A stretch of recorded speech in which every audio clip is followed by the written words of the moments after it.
நம்ம சேனலில் இன்றைக்கி என்ன செய்ய போகிறோம் அப்படின்னு பார்த்தீங்கன்னா பன்னீர் பிரியாணிங்க. அது எப்படி செய்யலான்னு சொல்லிட்டு வாங்க பார்க்கலாம். நான் இந்த மாதிரி 250 கிராம் பன்னீர் எடுத்து இந்த மாதிரி கட் பண்ணி வச்சுருக்கேங்க. அதை லைட்டாக எண்ணெயில் வறுத்து எடுத்துக்கலாங்க. நீங்கள் நெய் போட்டு செஞ்சாலும் ஓகே தாங்க. இப்போ பாருங்கள், தோசைக்கல் நல்லா காஞ்சிடுத்து. அதில் கொஞ்சம் எண்ணெயை போட்டு எண்ணெய் நல்லா காஞ்ச அப்புறம் பன்னீர் ஒரு பீஸாக அதில் வச்சு ஃப்ரை பண்ணி எடுத்துக்கலாங்க. இந்த மாதிரி செய்யும்போது பிரியாணி டேஸ்ட் இன்னும் கொஞ்சம் சூப்பராக இருக்குங்க. பன்னீரும் உடையாமல் இருக்குங்க.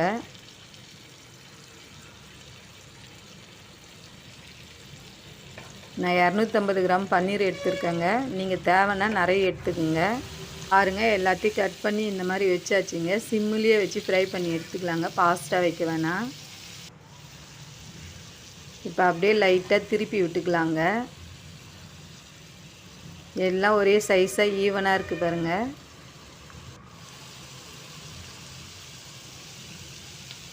இப்போ ஒவ்வொன்றா திருப்பி விட்டுக்கலாங்க. பாருங்கள், எல்லாமே நல்லா வெந்து வந்துடுது. இந்த மாதிரி நான் ஒரு பிளேட்டுக்கு மாற்றிக்கிறேங்க.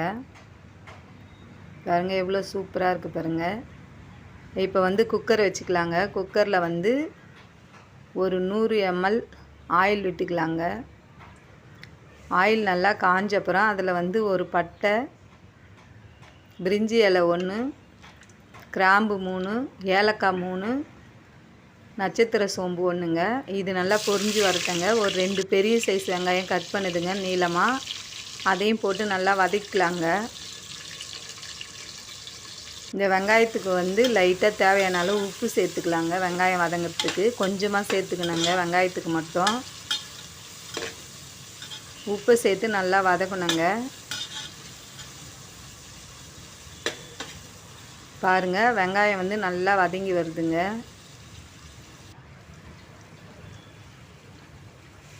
வெங்காயம் பாருங்கள் நல்லா வதங்குது.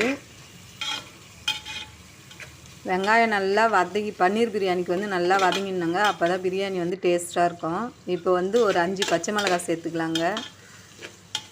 அதையும் சேர்த்து நல்லா வதக்கலாங்க.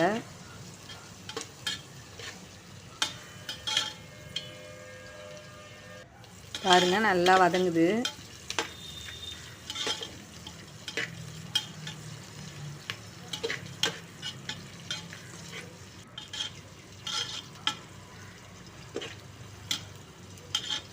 வெங்காயம் பச்சை மிளகாய் எல்லாம் வதங்கி முடிச்ச அப்புறம் 3 பெரிய சைஸ் தக்காளி சேர்க்குறேங்க. நான் தக்காளி சேர்த்து முடிச்சுட்டு நல்லா வதக்கலாங்க. இப்போ தக்காளி வதங்கிறதுக்கு கொஞ்சமாக உப்பு போட்டால் போதுங்க. தக்காளி நல்லா வதங்கிட்டேங்க. இந்த மாதிரி அடி பிடிக்காமல் கழுவி கொடுத்துட்டே இருக்கணுங்க. தக்காளி வெங்காயம்லாம் நல்லா வதங்கிட்டோம். வதங்கி முடிச்ச அப்புறம் இஞ்சி பூண்டு பேஸ்ட்டு சேர்த்துக்கலாங்க. நான் 2 டீஸ்பூன் இஞ்சி பூண்டு பேஸ்ட்டு சேர்க்குறேங்க. உங்களுக்கு நிறைய வேணும்னா நிறைய சேர்த்துக்குங்க.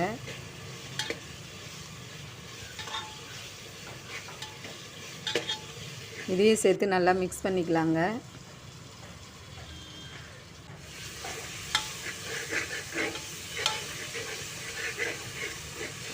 இப்போ நல்லா வதங்கிச்சு பாருங்கள் இஞ்சி பூண்டு பேஸ்ட்டு. இது நல்லா வதங்கிச்சு. தக்காளி வெங்காயம் எல்லாம் வதங்கிச்சுங்க. இந்த டைமில் தயிர் கொஞ்சம் சேர்த்துக்கலாங்க.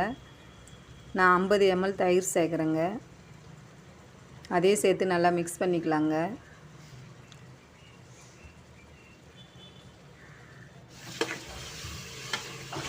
இப்போ பாருங்கள், எல்லாம் நல்லா மிக்ஸ் ஆகிடுது.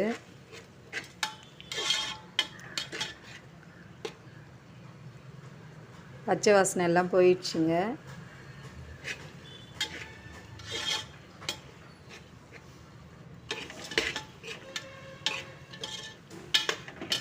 இதில் 2 டீஸ்பூன் மஞ்சள்தூள் சேர்த்துக்கலாங்க. புதினா ஒரு கைப்பிடி அளவுங்க.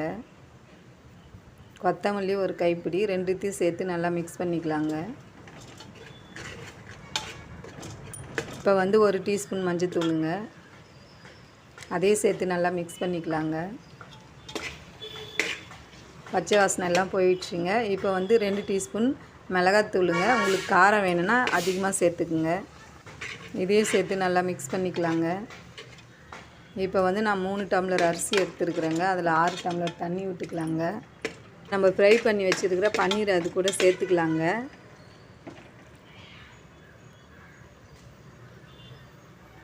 சேர்த்து லைட்டாக கலரிட்டா போதுங்க. பாருங்கள், எல்லா பன்னீரும் நான் சேர்த்துட்டேன். இப்போ வந்து அந்த 6 டம்ளர் தண்ணி விட்டுக்கலாங்க.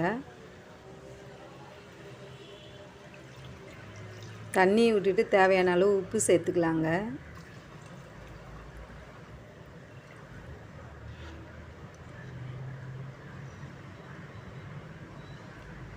உப்பு தேவையான அளவுக்கு சேர்த்துடலாங்க. நல்லா கொதிக்கிட்டோங்க. இப்போ வந்து லெமன் ஒரு பழம் புழிஞ்சி விட்றாங்க. மிளகாத்தூள், லெமனு, மஞ்சத்தூள் எல்லாம் சேர்ந்து நல்லா கொதித்து பச்சை வாசனை போட்டேங்க. நான் வந்து சமையல் அரிசி தாங்க யூஸ் பண்ணியிருக்கிறேன்.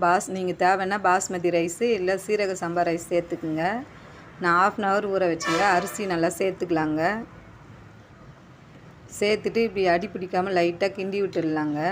நான் வந்து குக்கர் மூடி உடனே போடலைங்க. நல்லா தண்ணி எல்லாம் சுண்டி வரும்போது தாங்க மூடி போடணும். இப்போ பாருங்கள், தண்ணி ஓரளவுக்கு நல்லா சுண்டிடுச்சுங்க. இதுக்குன்னா அடி பிடிக்காமல் இருக்குங்க, அதுக்கு தாங்க. இப்போ பாருங்கள், பாதி அரிசி வெந்துட்டு. இப்போ வந்து நம்ம குக்கருக்கு மூடி போட்டுடலாங்க. மூடி போட்டு ஒரே ஒரு விசில் விட்டால் போதுங்க. பன்னீர் பிரியாணி ரெடி ஆகிடும் பாருங்கள். நான் ஒரே ஒரு விசில் தாங்க விடுறேன். அதுக்கு மேலே விட்டால் குழஞ்சிடுங்க.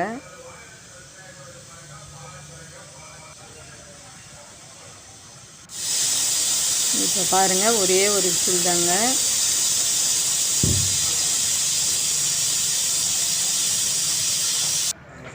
இறக்கிட்டேன் பாருங்கள். பன்னீர் பிரியாணி ரெடி ஆகிடுச்சுங்க.